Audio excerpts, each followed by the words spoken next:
Hi, I'm Michelle Cass with Guild Mortgage here in Sherman, and I am meeting with Preston from Paragon, and we were just talking about the cost of waiting to buy a house. So my question is, for so many folks, is why are you waiting to buy a house? Like, what is your reason for waiting? Because my concern is people are not aware of what the cost of waiting is. So I've done some math, but I want to ask Preston. He works with a lot of first-time home buyers. So if you're looking to purchase a home, Preston's your guy because he will walk you through that process. He knows and understands what concerns that you might have and just takes you step by step through the process. So Preston Paragon Realtors is your guy if you are looking to purchase a home.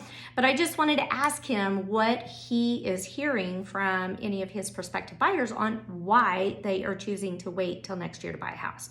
Because rates are going up, they're going up sharply. We've already experienced that in the last couple weeks. So the higher the rates, the more the house is obviously going to cost. And the cost is just straight up just interest.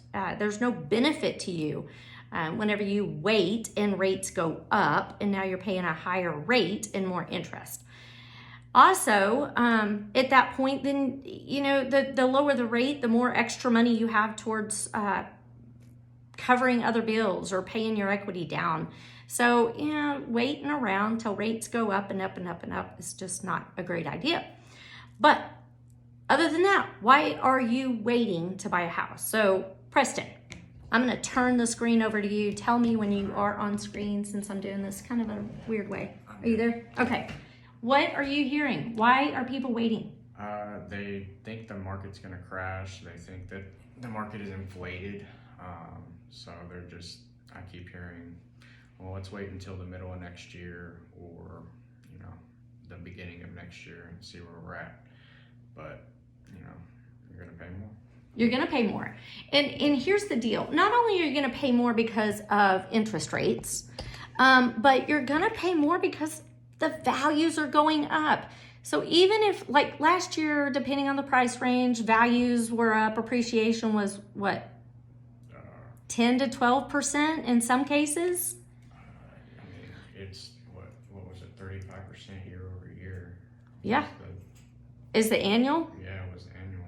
Well, I just did math off of just 5%, which means the market basically has flattened out. So let's just pretend that 5% is all it goes up between now and next year. That would be super conservative. And that is, assuming that globally we have inflation affects us. Yeah. Here's why I think the housing market is insulated from that. We still have shortage of supplies. Yep. We do not have enough houses. So when it's just like playing musical chairs, if there's not enough chairs, everybody's scrambling to get their butt in the chairs that do exist. Same thing that's going on with the housing market, which means values are. Yeah, you still have bidding wars. You still have bidding wars. You'll still have bidding wars next year because we don't have enough houses. Even if builders decided to build a bazillion houses in this area, bazillion's my word. It's going to take 5 years. It's going to take, because of the supply issues, if they started scratching the surface today and they get sticks in the air and they've got a house framed, we're still talking about 9 months before the house is complete. Yeah. During that period of time, supply costs go up, the house price is going to go up. Yep. Interest rates are going up. We still won't have enough houses ready in a year from now. So we're still going to have a supply and demand issue. The other thing that I don't think people are taking into consideration, and Preston, you can correct me if we're wrong, but we got a freaking lot of people moving to Texas. Yeah. I talked to 4 people Thursday from the West and Pacific West that are moving here. I'm not going to get into a debate whether that, so many people go, well, they could just, whatever, they're moving here. And so we've got to face the fact that we don't have enough inventory for the people we have here. And now we got people coming in. It's not even just Texas, it's really Sherman and Denison Yeah. as well. Yeah. It's everywhere. Yeah. So So let's just play some numbers real quick, and we'll type them up and give them there for you to look at. But let's just say a $250,000 house. If the market flattens out globally, still, if we're up 5%, then a $250,000 house now costs $262.5. Yeah.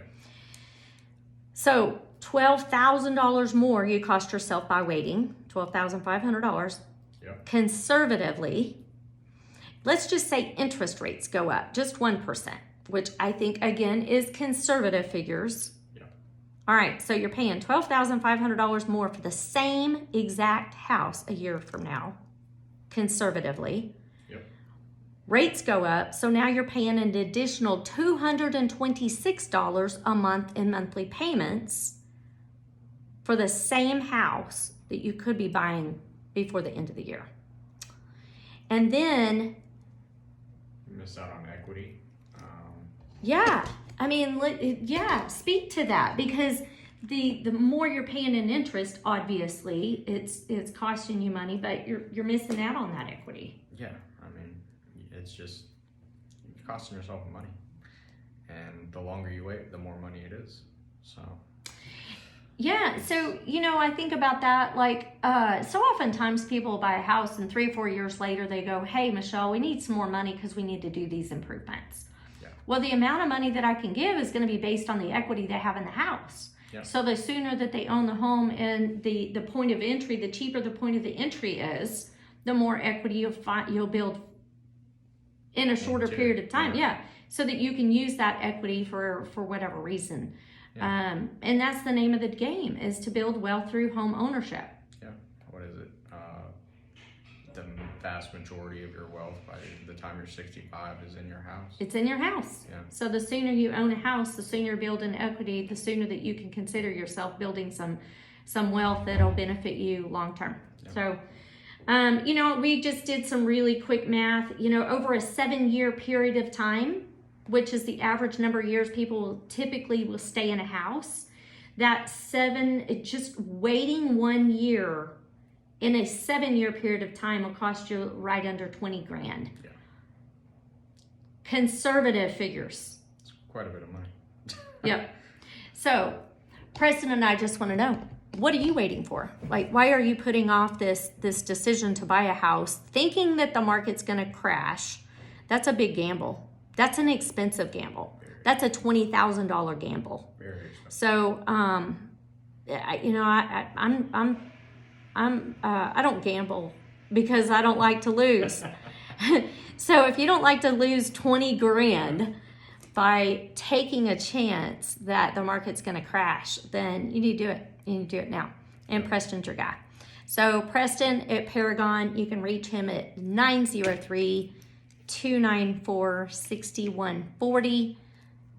Give him a shout. Talk to him. Work the numbers. See the math for yourself. Yeah. And then go look at houses and buy one. Y'all have a good one. Bye.